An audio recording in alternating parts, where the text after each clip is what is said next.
Sixth Man of the Year, Montrezl Harrell, and Marc Gasol over the weekend. They also re-signed KCP and Markieff Morris. As for the Clippers, they picked up Serge Ibaka and Luke Kennard, and they re-signed Marcus Morris as well. So, Perk, who has the better roster on paper between these two LA teams? Of course, they don't play on paper, but who would you say? It's the Lakers, Rachel. Rob Pelinka went out there in free agency, and he did his thing. He went out there and got free agents like the Lakers lost and didn't win the championship. When you look at him getting Dennis Schroeder, Montrezl Harrell, who we stole from the Clippers, who was the sixth man of the year, and then you go out there and get Wes Matthews for 3.6, one of the best two-way players in the game today. Not the best, but one of the best. And then you go and land Marc Gasol, a veteran big. That was crucial. Yeah, the answer has to be both these teams are awesome. They're my favorites to go 1 and 2 in the West. But look, the Lakers just won a championship and they got better. So the answer has to be Lakers. Dennis Schroeder adds an ingredient they just didn't have last year. A water bug point guard who can create his own shot. I think he'll do a great job running pick and roll with LeBron and AD. And Marc Gasol is a perfect fit with their starting five if they decide to start him. Same level of interior defense as Dwight and JaVale, maybe even a little better, except he can shoot threes and space the floor for Anthony Davis. So all of a sudden when Anthony Davis is posting up, the lane is clear. Anthony Davis's pick and roll diving to the rim, the lane is clear. And oh, by the way, if you decide to put your center on Anthony Davis and try to hide your power forward on Marc Gasol, he can take that guy down to the weight room. You throw in Montrezl Harrell, maybe keep him in a six-man kind of roll off the bench. I think the Lakers had an amazing offseason. Clippers are doing great, but when you win the championship, you get the benefit of the doubt. It really does seem like a long time ago, guys, right? That the narrative out there was, gee, I don't know if players want to play with LeBron. Kyrie left. Kevin Durant didn't want to come. Kawhi Leonard didn't want to come to Lakers and play with him. Guess what? Guys seem to be wanting to play on that Lakers team. And such an interesting thing happened with the Lakers last year, and I wanted to ask you guys about it because last summer, I said once they built that roster, gee, I'm worried about their perimeter defense. I was very concerned about where that was going to come from.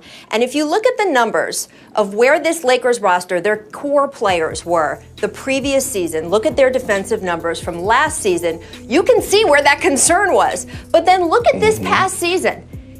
Every single guy got better. I mean, much better. And I would say this is in some ways the Frank Vogel effect. This is in some ways LeBron getting serious on defense the way he hadn't in the previous few years. But it has sort of made me wonder, how do we account for this thing when looking at rosters to say, some of these guys might be so much better consistently 1 through 8 there than they were the previous season. Zach, when you see those numbers, what do you do when you evaluate rosters?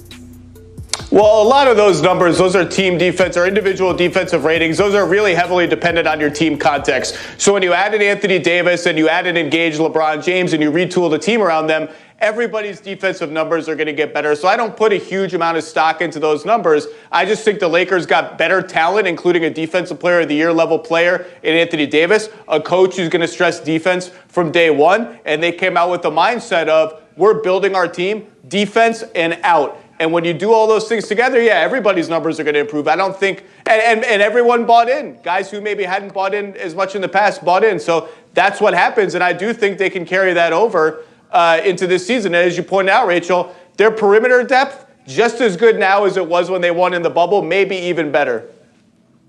And Zach, you hit a great point by bringing up Frank Vogel. When you look at Coach Vogel, especially when he was with the Pacers, they were always at the top defensively. So Frank Vogel brings that defensive mindset. And once he got LeBron James and Anthony Davis to buy in, it's a ripple effect. Now you see Caldwell Pope, he's buying in on the defensive end. And then you seen Dwight Howard and JaVale McGee last year, the way that they had a defensive impact. But now you add Dennis Dennis Schroeder, who's a guy that could pick up 94 feet, who's feisty on the defensive end, who gets you extra possession, along with a guy like Montrezl Harrell. Look, we praise Montrezl Harrell about his offensive package and his 19 points a game, but he's great at taking charges. He's an underrated shot blocker. And then we all know locked in Marc Gasol, what he brings to the table, along with Wesley Matthews locking in on the wing position at $3.6 million.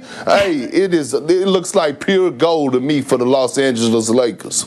And on the Clippers side, Serge Ibaka, I think, makes up for a lot of losses there. But, Zach, do you think they're done? Because a true ball floor general, it feels like they still need to fill out on that roster.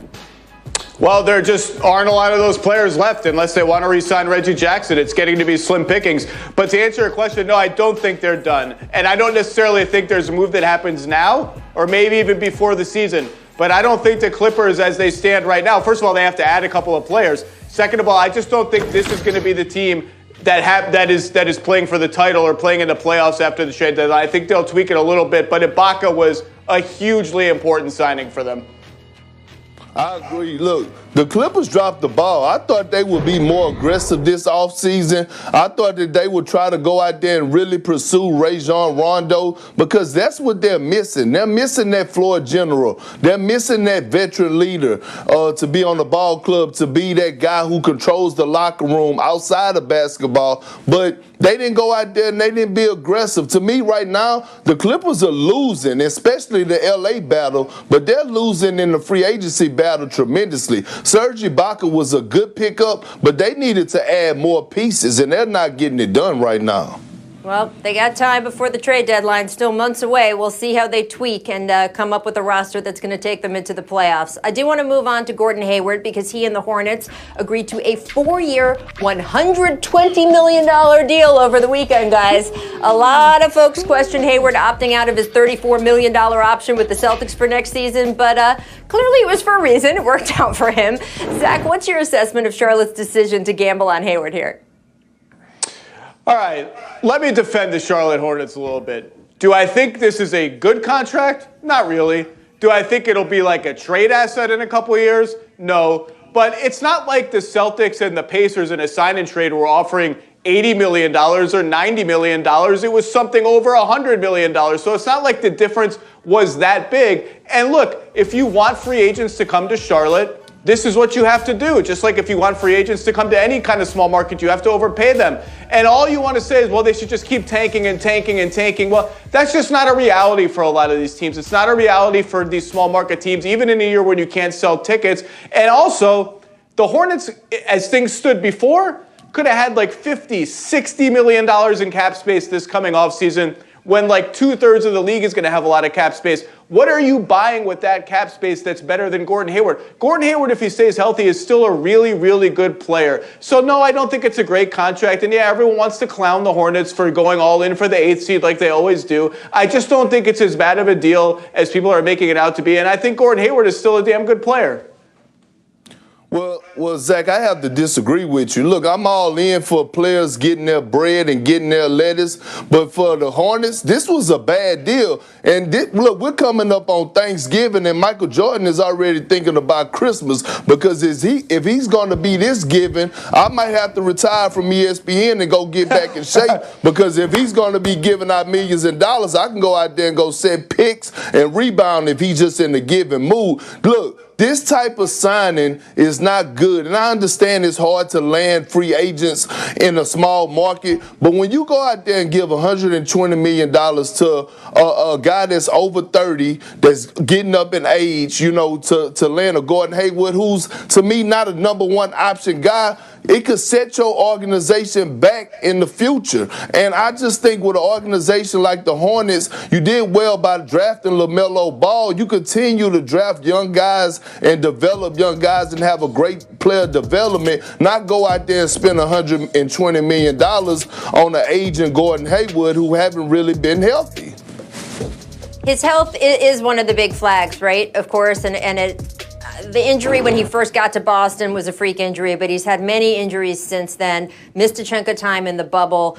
I do always want to compare it, though. If you're spending money on Gordon and people say, why should you shouldn't be doing that, it's way overpaying him. Well, what else would you be spending that money on? And to Zach's point, their options of what else to spend that money on are not the same as some other teams around the league. So we'll just have to watch and see if he becomes a worthwhile signing for them, and especially his health over the coming years. I do want to switch gears, guys, quickly, though, because a delegation of NBA players, several officials from the Players Association, were at the Vatican today, for a private audience with Pope Francis to discuss their work on social justice issues. The delegation included Kyle Korver and Sterling Brown from the Bucks, Jonathan Isaac of the Orlando Magic, Anthony Tolliver, the Union Secretary-Treasurer, Marco Bellinelli, and Michelle Roberts, Executive Director of the Players Union. Zach, this was your story this morning. What else can you tell us about how this came about and the discussions they had? An intermediary for the Pope. The Pope, it feels weird to say the Pope and not Contavious Caldwell Pope, but they reached out to the union and said, hey, we really admire what these players have done for social justice and racial inequality. I'd like to have a visit with them, or the Pope would. And look, I don't know what you guys believe. It doesn't matter what I believe. When the Pope summons you, you apparently go to the Pope because everything he says is important for like 1 billion people on planet Earth. So for the players to get a stage like this and an audience like this, no matter what you believe, is kind of objectively a big deal.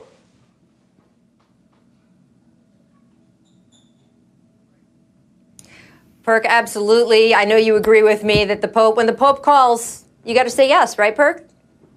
Absolutely. And when you think about it, Rachel, it tells you how great of a job these NBA guys, the current NBA guys that are playing, did as far as with what they doing outside of the court as far as their leadership and in social justice, because this is powerful and they got to keep it going. And I love what I'm seeing out of these young leaders and a couple of older veteran leaders. So like Zach said and like you said, when the Pope